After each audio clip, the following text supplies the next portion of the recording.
If you've been cruising for years, you already know the basics. But there is one category of mistake that even experienced cruisers make again and again, and it costs them in ways that have nothing to do with money. Wearing the wrong thing on a cruise ship. And I don't mean a fashion faux pas. I mean showing up in something that gets you turned away at the restaurant, flags you at security, puts your safety at risk on a shore excursion, or quietly marks you as someone who hasn't done this before. After decades of cruising across most of the major lines, I've seen every version of this play out. And here's the honest truth. The dress codes, the unwritten rules, and the practical realities on modern ships are not what a lot of people expect. Some of what you think is fine is actually a problem, and some of what you've been told to avoid is completely outdated. Welcome back. If you've been cruising for years, maybe decades, you'll want to hear this one.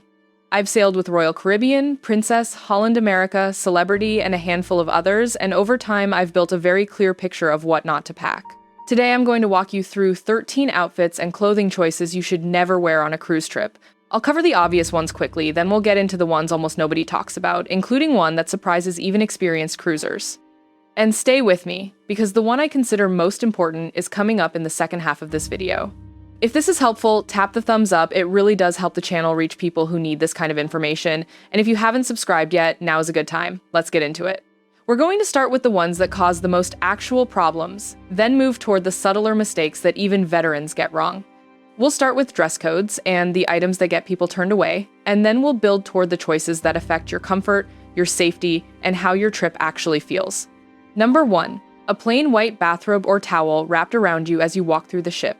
This sounds extreme, but it happens more than you'd think. Some passengers treat the pool deck and the buffet as the same space. They're not. Wearing your robe through the main dining areas, through corridors near formal venues, or into any covered restaurant is a problem on virtually every major line. On ships like Queen Mary, 2, or any of the Holland America fleet, you will be politely redirected. On Royal Caribbean's larger ships, the policy is enforced consistently. The pool deck is the pool deck. Once you move inside, cover up properly. This is a small thing to get right, and it makes a real difference in how your trip feels. Number 2, flip-flops as your only footwear. Here is where people get caught out. Flip-flops are completely fine for the pool, the beach, the open decks. But wear them as your walking shoes for a full day on a shore excursion and you will regret it. Cobblestones in Dubrovnik, uneven terrain in Cozumel, wet docks in Nassau. I've seen people our age come back to the ship in real pain because they underestimated how much walking was involved and how rough the surfaces would be. Flip-flops also create a slipping hazard on wet ship decks. Bring a proper pair of walking shoes with grip and support. Your feet will thank you by day 3. Number 3, overly casual shorts in the main dining room at dinner. This is the one that causes the most confusion because the rules have shifted. Many lines have relaxed their dress codes significantly. Norwegian Cruise Line, for example, has no formal nights on most itineraries and allows resort casual throughout the ship. But even there, very short athletic shorts, gym shorts, or anything with large graphics or logos is typically not permitted in the main dining room after 6 in the evening. On Princess, Holland America, and Celebrity, the standard is notably higher. Smart casual is the floor. If you're unsure, a pair of clean chino-style shorts that fall at the knee will usually pass where board shorts will not. Number 4, offensive or graphic printed t-shirts. This seems obvious, but lines like Royal Caribbean and Carnival have formal policies against clothing with profane language, offensive imagery, or excessively provocative graphics anywhere in public spaces on the ship. Security staff can and do ask guests to change. Beyond the policy, think about who else is around. This is a shared environment with people of all ages and backgrounds. A shirt that gets laughs among friends at home reads very differently in a dining room. Now, before we go further, let me pause here for a second. We've covered the dress code basics, the footwear trap, and the evening casual question. And I realize we've only scratched the surface of this. There is a lot more ground to cover, including the clothing choices that affect your health and your safety on excursions, and a couple of items that feel perfectly reasonable until something goes wrong. If you want everything I could not fit into this video in one place, you can refer back to every time you book. I've put together a complete resource called the Seasoned Cruiser's Complete Pack. It covers packing, fees, shore excursions, and the questions to ask before you ever step on board. The link is in the description, and you can scan the code on your screen right now to get there directly. The next item is the one I want you to pay special attention to, because it comes up on nearly every warm weather itinerary. Number 5, light-colored linen or white clothing on a shore excursion in a port with red clay or dusty terrain. This is the kind of thing that sounds like a minor inconvenience but turns into a real frustration. street, Kitts, certain parts of Barbados, the red earth regions of Bermuda, coastal areas of Sardinia. Wear white or light linen through those environments, and you will return to the ship with stains that simply do not come out in the ship's laundry. Bring mid-tones or darker colors for any excursion where you are going off-road or through markets. Save the white linen for sea days on the deck.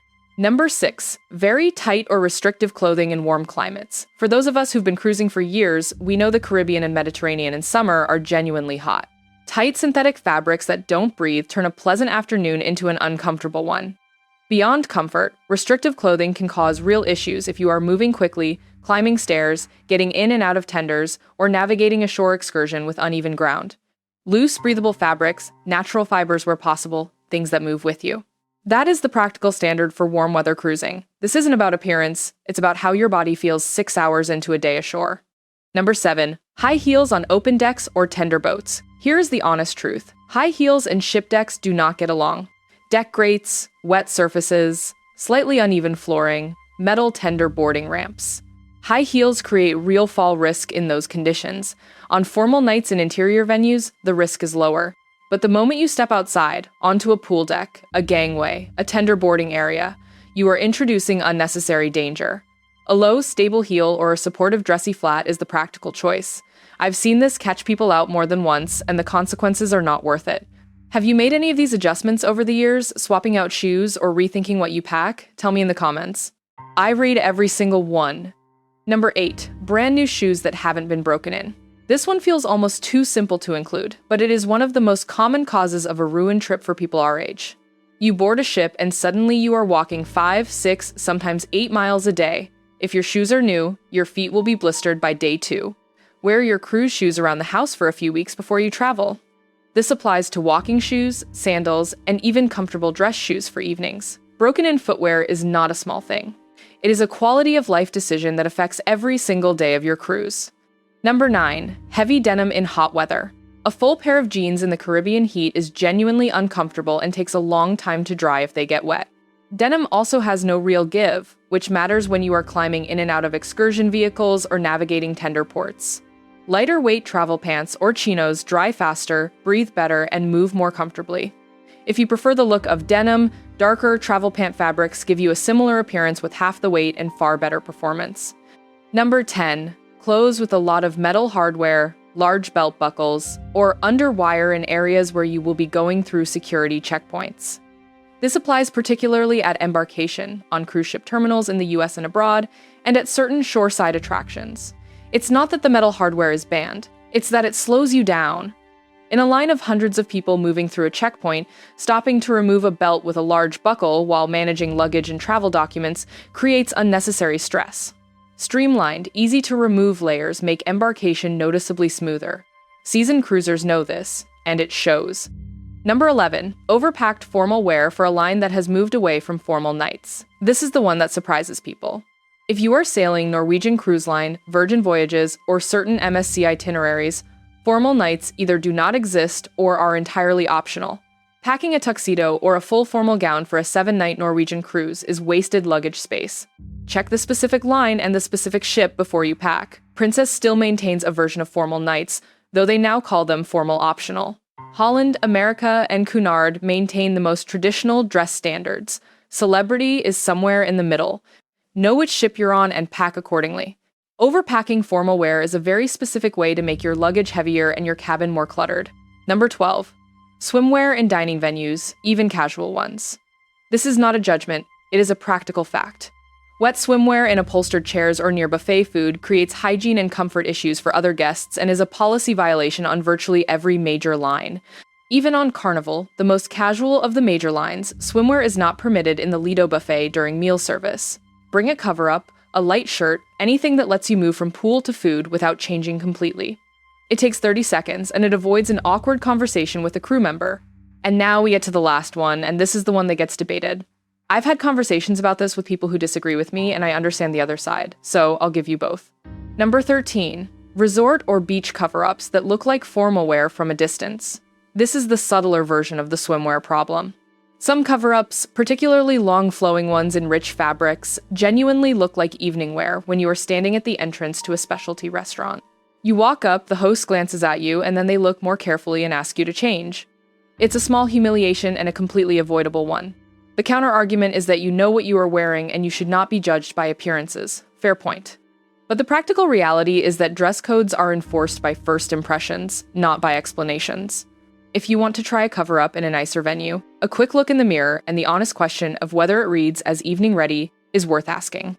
Now, some cruisers will say the dress codes have relaxed so much that most of this doesn't matter, and they're not entirely wrong. The trend across the industry has been toward casual for a decade, but the lines that still maintain standards, Holland America, Cunard, celebrities' higher-end sailings, Princess on formal nights, they enforce them.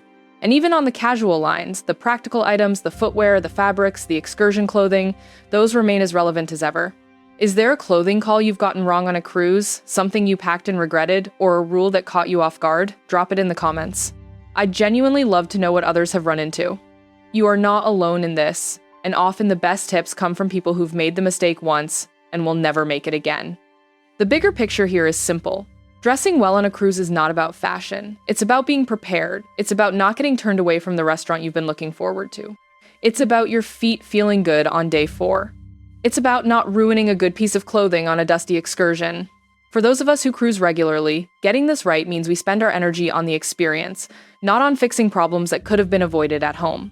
If you cruise with someone else, a partner, a friend, an adult child, share this with them before you pack. Because the one guaranteed way to avoid every item on this list is to know about it before you leave. Next time I'm covering the things you should do in the first hour after boarding a cruise ship, a few of them will surprise even experienced cruisers, and one of them is something almost nobody does but absolutely should. Subscribe if you don't want to miss it. If this video gave you something useful, the thumbs up really does help more people find it, and if you are not subscribed yet, now is a great time. Smooth seas, and I'll see you next time.